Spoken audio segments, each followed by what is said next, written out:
Well, good afternoon, Southern Oregon and the world. Welcome to another edition of my weekly podcast. I'm Lema, broker John L. Scott here in beautiful Southern Oregon. And today we have a particularly fun edition of our podcast because we're talking about when is full price the right price. And this is not just for buyers, it's for sellers too. We've got 4 realistic expectations to set here for buyers and sellers surrounding that whole full price thing. So before we get started, I want to give you a quick minute to like our channel, subscribe to it, please. Leave a comment, leave a note, ask a question, send it to your friends and family. It's educational in Denver. We're getting great questions and great feedback during the week, so it feels like it's helping. I'm so excited. And for sure, people are starting to think more about how to be more strategic and more purposeful in their real estate life. So happy for all that. But that's enough the sales pitch. Let's get on with the podcast. When is full price the right price? Buyers and sellers can benefit by having 4 real estate expectations. So number 1, it's not just about supply and demand.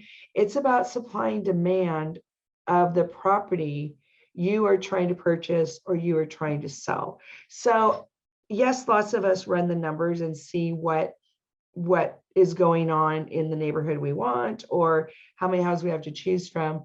But it's really more a matter of competing with what personally you're going to need to have happen. So this is why sometimes full price is the right price, regardless of whether you're buying or selling.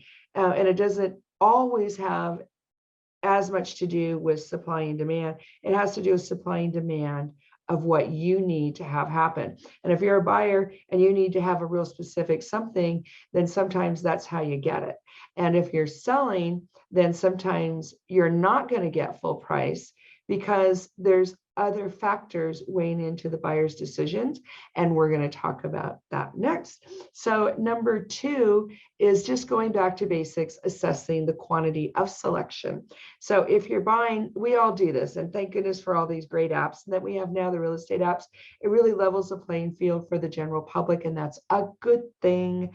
Regular people should be able to do a lot of this analysis themselves so that they can fine-tune their own expectations. So the quantity assessment just is your basic, how many houses, how many properties are available in the neighborhood I want, in the price I want, in the county I want, whatever it is you're doing. But the sellers need to do this too, because it has a lot to do with whether you are realistically able to expect full price offers from the buyer pool that you are hoping to attract. So go ahead and start with your basic assessment. Know how many general properties you're competing with as a seller and how many general number of properties that you can expect to choose from as a buyer. Because, you know, if you're selling, the buyers will absolutely be way more daring if they feel like they have choices. See, and that's what this whole podcast is about do you have the choices you think you do? And if not, what you do about it. And if you do, what you do about it. So I think the sellers need to be way more prepared for lower offers, especially with the market transitioning. And that's what number 2 is about, is starting with the basic math formula, math question. What are we competing against as sellers? How many do we have to choose from as buyers? Okay. Number 3, if it turns out you don't have a lot of properties to choose from as a buyer, or you feel as a seller you're not competing with that many properties, then I think we want to take a step back. I bet that caught you by surprise. I want you to do another round of analysis. Do another round. So if there's not enough homes to choose from as a buyer, just as an exercise, and I'm not saying you have to like actually go out and use this purchase strategy, but as a buyer, if you're not liking the number of choices you have or the kind of choices you have, stop and redo your criteria.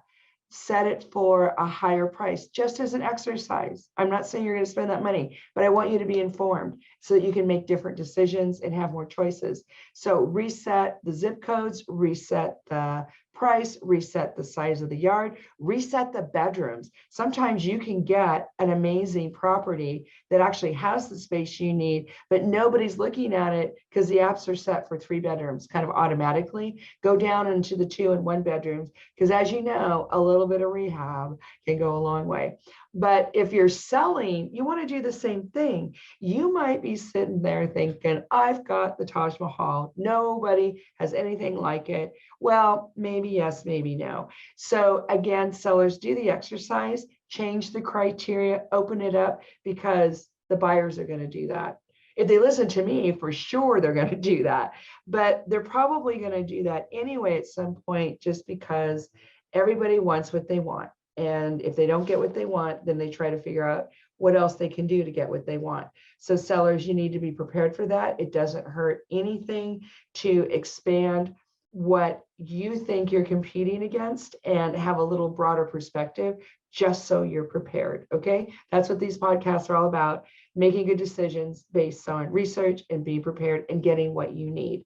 And getting what you want is always nice too, but getting what you need is first important. Okay. So that's number 3. If you feel like there are not enough homes to choose from, or you're a seller and you don't think you're competing with very many properties, then just change it up again as a research exercise. Number 4 is sometimes buyers feel that they have to have 17 things or they won't buy a house. And if that's real, if you've done all these analysis and research projects that I'm suggesting, and you still only have 1 or 2 properties a year that come on the market, and this is where I have to confess, I'm like that. I want what I want, and I only want it under certain circumstances, or I'm not going to buy. And so if you are in that situation, it doesn't have to be an investment. It can be your primary residence too. If it's not worth moving unless you have A, B, C, D, and Z, then you need to be ready when that property comes on the market. You write over full price, maybe a little bit, unless there's multiple offers, and then a lot. And you just take it off the market, and you don't fuss, and you don't dicker, and you don't over negotiate. If you only have 1 or 2 opportunities a year to get what you want, then don't even blink, just do it. Get it off the market, because that's the goal. See, this whole thing of negotiating and then chewing the fat with your friends and family that you are like the new Warren Buffett and you just like got the deal of the century or whatever, or you sold at a ridiculously high price. That's all about ego. And it's fun if that really did happen, but we don't want to go in planning on that kind of a battle if it's not necessary. You don't want to plan on creating all that negotiation if it's not necessary, especially if it means you're going to lose the house you want, or you're going to lose the buyer you really wanted. So just keep that in mind. That's when full price is absolutely the right price, is when you just need what you need, you want what you want, you know already that it only comes up a couple times a year, maybe less. Then you got to be ready all the time, every day to write that check or to write that offer. And and don't mess around. The goal is to get the address off the market, right? Right. Okay, so those are my 4 realistic expectation setting guidelines for both buyers and sellers. I'm Alice Lema, broker John L. Scott here in Southern Oregon. I'm a great buyer's agent, great listing agent, great with investors. Would really like to help you with your real estate. Please give me a call. It won't cost you anything to talk. My number is 541-301-7980. You can also text. And just let me know how I can help. Otherwise, we'll see you again next week. Have a beautiful weekend. Bye now.